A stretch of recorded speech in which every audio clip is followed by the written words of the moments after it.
There are no unbeatable odds. There are no believable gods.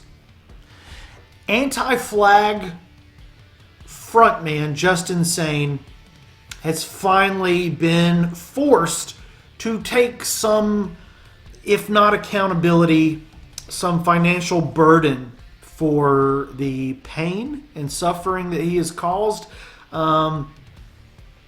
He's just never said anything at all. He's just flew away. Even his lawyer was just not communicating with anybody in the case. And finally, we have some pretty good news, if maybe not the most. It's not a punishment, but it is financially giving the victims the money from Justin Sane's pocket. So let's just read that. And I'm at Rolling Stone. I know a lot of the other articles are behind a paywall, but that's okay. Everybody got to make money somehow, right? And for Justin Sane, I don't think he's going to be making any money for quite a while. But sounds like he's a rich. His family's rich, so he don't got no money problems.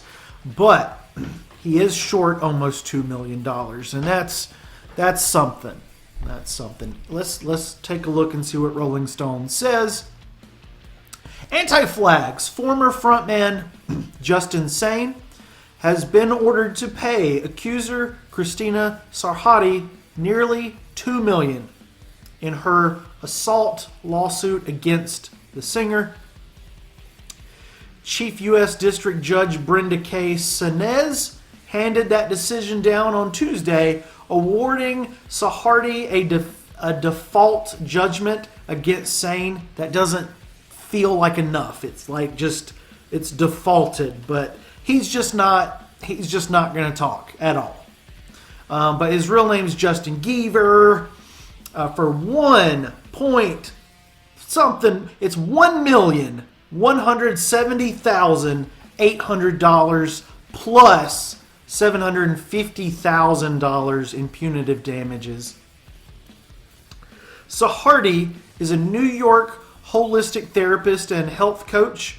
Was a longtime anti-flag fan until October 2010 when this happened. While she was attending a party in New York, she came forward with what happened in July 2023, where she said, "I can't stress how violent he was and how much I really believed that I was going to die, that he was going to kill me." Very, very disturbing stuff. Although Sarhadi did not initially name Geaver, anti-flag fans quickly figured out who she was talking about, and the band disbanded. They wiped their social media accounts within hours of this, and Geaver, he did issue a denial saying he had never engaged in that kind of thing. But in November of 2023, Sarhadi sued him for these things, detailing the extensive trauma she endured in the wake of the incident, including night terrors and mental health struggles. Geaver never responded to the lawsuit, despite attempt after attempts to serve him at his home in the U.S. The clerk of court found Geaver in default after Sarhadi's attorney, John McAllister, wrote to the court last April saying Geaver is fully aware of the lawsuit, has transferred his assets out of the country, and plans to or already has fled from the United States. He alleges that he has dual citizenship, so that's what he's trying to do there. He's got an Irish passport. Who cares? You're lying.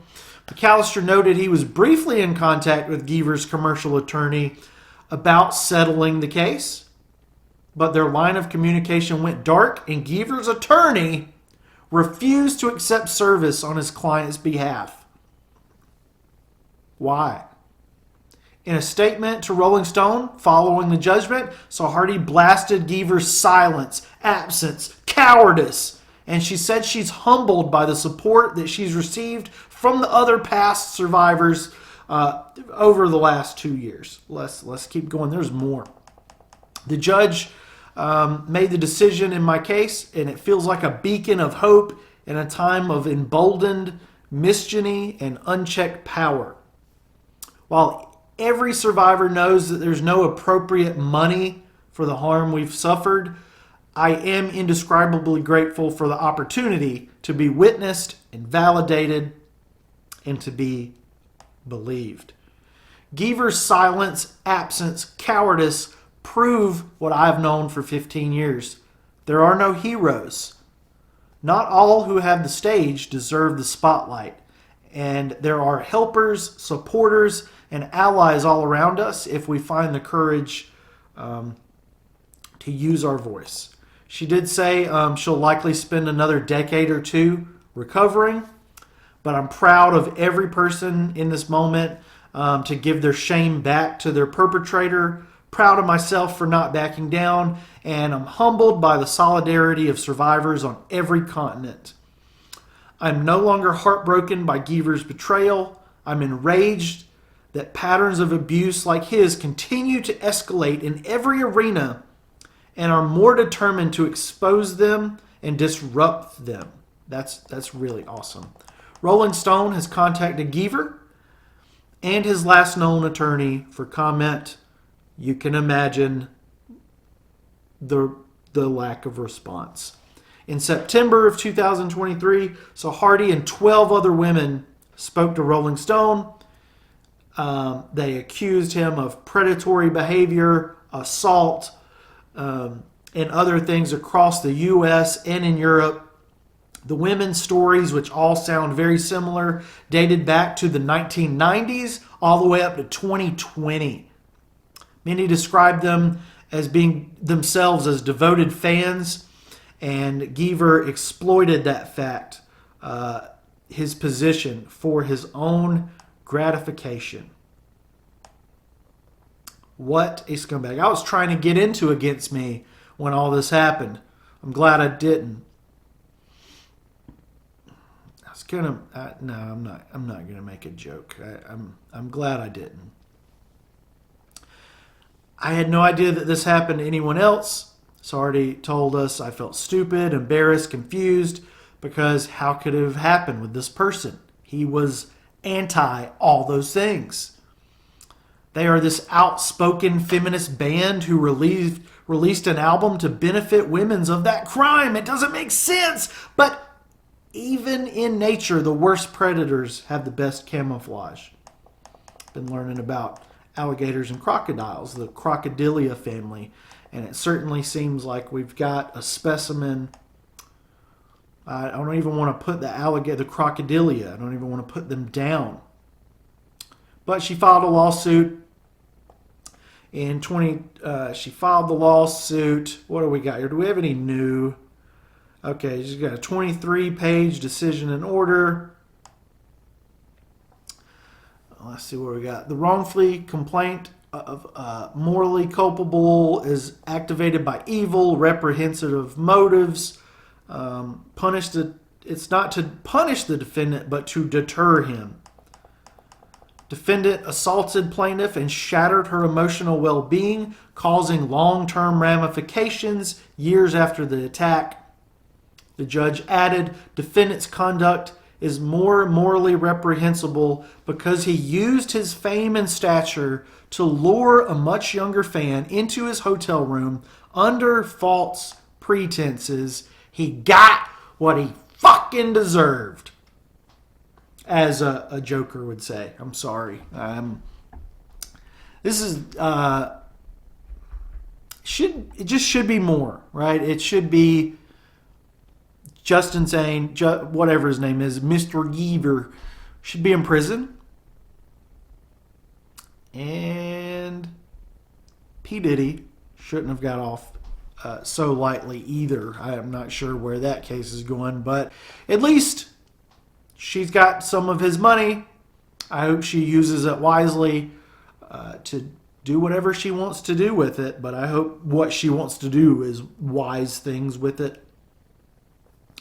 I think Justin Geaver has, I believe his net worth is around 7 million. So this would significantly impact his life, at least. Now, I am a little worried. It sounds like he's from a family of rich buttholes. So it's possible he's like, I got away with it.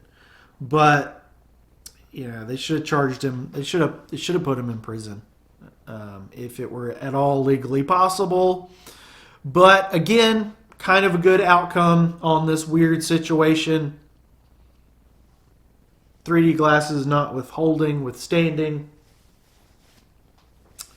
I got to go listen to some better bands because definitely not listening to Anti-Flag. A lot of the other guys, the other Anti-Flag goons, they were kind of like, oh no, we didn't know. They were accused of knowing too. They were named in the lawsuit, and none of those guys are going to be rocking out again anytime soon. So I don't know what else to say, but hey, got some of his pocket change taken out of his pocket. So pretty good. That story that was all from Rolling Stone, written by Cheyenne Roundtree. So I appreciate that. That was just yesterday when that article came out on Rolling Stone. So check that out. Make sure to give Rolling Stone credit where credit is due. They did a lot in the story to make it more publicly aware. And now I'm going to go listen to some Ozzy Osbourne. And way more Ozzy, zero Anti-Flag. That's what we're listening to now. I'm on a journey to hear every song ever recorded. And right now, it's Black Sabbath. It's Ozzy. I've burned myself out on Green Day a little bit. So just trying to, I'm skipping, because Green Day, The Offspring, The Weezer, they're typically my most listened to bands. And right now I'm kind of in a heavy metal mood. Ozzy died. Ozzy Osbourne died. And that's just got me in a mood. I'm listening to metal, and it's making me feel better. So, like Ozzy said, I'm watching so much Ozzy content. When the interviews, when he's talking about, being accused of Satanism and wanting to make people Satanists, he said, I don't like those guys. He's like, I hate when those guys show up at the concerts. I just want to make music and make people feel better. And that really is what rock and roll is all about. And Justin Sane, I don't know, maybe he's a Satanist. I don't know. But Ozzy, we miss you. And we've never heard of a band called Anti-Flag. So there you go.